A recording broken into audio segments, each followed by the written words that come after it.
morning. Hari ni 21/7/2026 Alright. So hari ni kita ada dapat order daripada TikTok 3 ekor itik salai.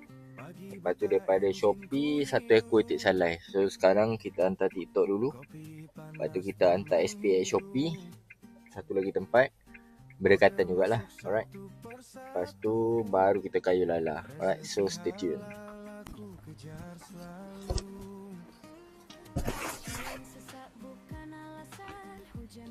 Shopee. Kita ada satu job tepi lah.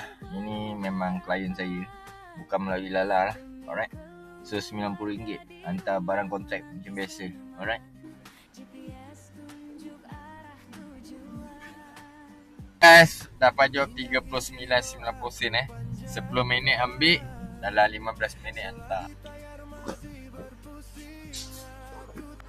Ya, tadi saya kerja tu memang banyak job.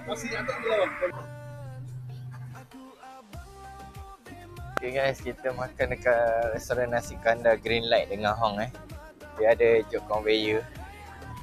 So berdekatan sini lah. Saya pun kebetulan berdekatan sini lepas turun job tadi. Makan sama lah. Untunglah sudah ada job conveyor. Lagi mau kayu lah. Makan pisau ni. Aduh. Makan dulu. Ni member baru ni. Nama siapa ah? Boy Iman. Saya makan dapat satu job job jalan balik ni. 64.80 sen. Itu single stand tolak. Okey. Ya.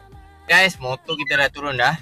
Alright. So sekarang kita ingat kalau ada job kita jalan, kalau tak ada kita pulang.